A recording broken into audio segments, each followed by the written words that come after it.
Fast, focused, and fearless. Here's everything you need to know as you jumpstart your day. I'm Pauline Verzosa. President Bongbong Marcos promised to sustain efforts to boost economic growth and reduce poverty following the Philippines' credit rating upgrade to A-. The upgrade, awarded by Rating and Investment Information Incorporated, or RNI, marks the country's highest rating to date. RNI credited the upgrade to the country's macroeconomic stability and strong growth. For BBM, this upgrade is a sign of investor confidence in the economy and a step toward improving Filipinos' lives. He emphasized that the upgraded rating would lower borrowing costs, allowing savings to be redirected to public services like infrastructure and healthcare. Marcos also expressed optimism that the improved rating would attract more investments and create better jobs for Filipinos. China has filed a diplomatic protest against the Philippines over the Philippine Coast Guard's anchoring of BRP Teresa Magbanua at Escoda Shoal. Foreign Ministry spokesperson Lin Jian said the activity of the PCG was illegal and it infringes on China's sovereignty. PCG spokesperson for the West Philippine Sea, Commodore J. Tariela, refuted China's claim. He insisted that a PCG vessel is deployed in Escoda Shoal to protect our sovereign rights and combat illegal fishing activities. Escoda Shoal is located 140 kilometers west of Palawan and it is part of our exclusive economic zone. Meanwhile, naka-lockdown ngayon ang ilang babuyan sa Batangas dahil sa pagkalat ng African swine fever. Kaya naman ang mga hog raiser doon nangangamba na para sa kanilang negosyo. Para bigyan ng mukha ang balita, Mobile Journal, Amy Atienza.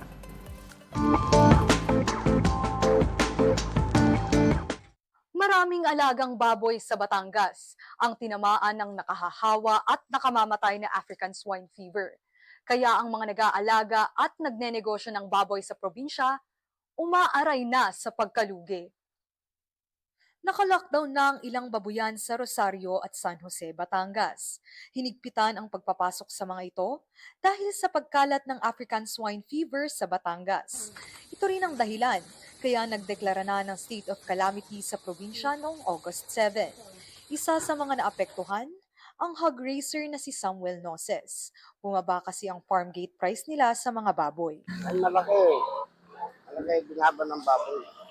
At yung mga iba naman hindi naman pare-parehas. Ramdam din ang epekto ng ASF sa palengke ng lipa. Kaunti na lang ang nakadisplay ng mga karning baboy. Bukod sa konting supply, mahina rin ang bentahan. Ang mga customer kasi nila, takot daw na bumili. Kung may bibili man, nang hihingi pa raw ng resibo para may mahahabol kung sakaling may problema sa karneng kinuha nila. Siyempre natatakot din naman ng mga yan. Kahit good ang baboy nila, kaysa baka maibaon, pagbibili na agad nila kahit mura, kahit lugi. Kaya para makahatak ng customer, nagbaba na sila ng presyo. Kung dati ay nakabebenta sila ng 370 pesos per kilo, ngayon nasa tig 300 pesos per kilo na lang ang liempo. Ang ganitong sitwasyon baka umabot pa raw hanggang Disyembre, kaya may petisyon na sila para sana ay maibaba ang binabayaran nilang mayor's permit. Una namang nilinaw ni Agriculture Secretary Francisco Chu Laurel Jr. na safe kainin ang mga baboy na infected ng ASF. Pero kailangang linisin at lutuing mabuti ang karne. Sa ngayon, patuloy ang ipinapatupad na livestock checkpoint sa 10 bayan ng Batangas. Yan ay para matiyak na hindi makakalabas sa probinsya ang mga baboy na positibo sa ASF. Devastating eh. Tayo din ay isa sa pinakamaraming alagang baboy sa Batangas. So, karamihan sa ating backyard. Doon lang umaasa yung iba nating kababayan ng income. Sa kasagsagan ng African swine fever, hindi naman kailangang tanggalin ang baboy sa ating mga menu. Kailangan lang nating maging maingat sa mga binibili nating karne. Mobile Journal, Amy Atienza po. Hatid ang mukha ng balita. We'll be back with more stories after this break. Keep it here on One News.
You're still watching One News Now. I'm Pauline Verzosa. Let's now take a quick look at today's other headlines. In the Philippine Star, senators are poised to question PhilHealth's need for more funds in the 2025 national budget. Senator Sherwin Gatchalian says the main question is about the surplus funds, including the nearly 90 billion pesos savings transferred to the national treasury. And in business world, the Bangko Central's rate-cutting cycle is expected to continue into early 2025. Analysts say a terminal rate for BSP policy rates could be around 4.5 to 5%, a further 125 to 175 basis points lower than today. Senator Win Gatchalian, who chairs the Committee on Basic Education, says the curriculum has been fine-tuned through the pilot run of the Matatag program. Here's an excerpt from his interview on The Big Story. Implementation of the Matatag curriculum seems to be problematic based on the case studies that we have spoken to. What needs to happen here, do you think? Well, generally, I saw a review by PIDS on the Matatag curriculum. During the last school year, it was pilot tested. And based on the review of the pilot test, it seems like majority of our teachers and our school heads are in favor of the Matatag curriculum because it reduced competencies by 70% and increased the number of hours for students to learn and for students to absorb the lessons. It's important also for students to master the lesson. So this year, the Matatag curriculum is fully rolled out in kindergarten, grades 1, grades 4, and grade 7.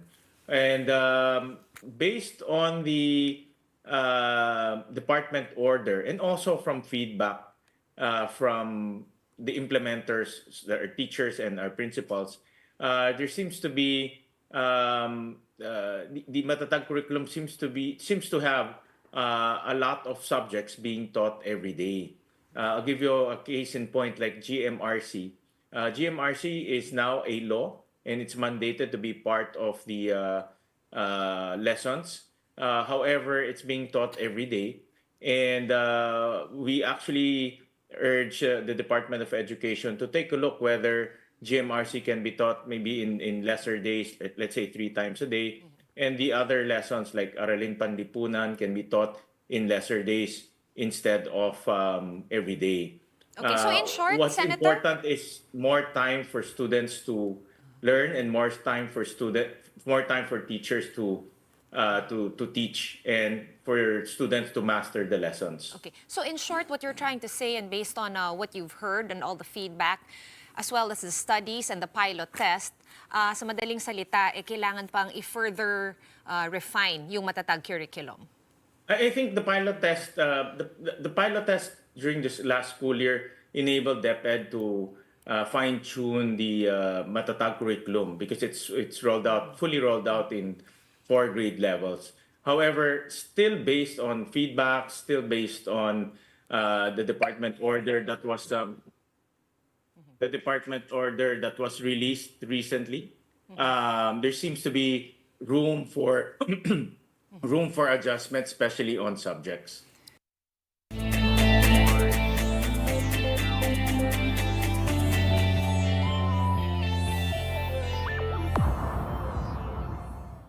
The Meralco Bolts nabbed the first victory in the 49th season of the PBA Governors Cup. Meralco escaped the Magnolia Hotshots in the nail-biting season opener 99-94. Magnolia's Glenn Robinson III attempted a game-winning shot in the final seconds, but his 4-point attempt missed the mark. Meralco's returning import Alan Durham sealed the win with a pair of freebies before the game ended. Durham led Meralco with a total of 20 points and 16 rebounds. A 2-time Olympic gold medalist Carlos Yulo expressed gratitude to Signal TV chairman and sports patron Manny V. Pangilinan. Yulo thanked MVP for helping him train for the 2024 Paris Olympics. Aside from that, Yulo commended One Sports' coverage of Team Philippines and their journey to the Games.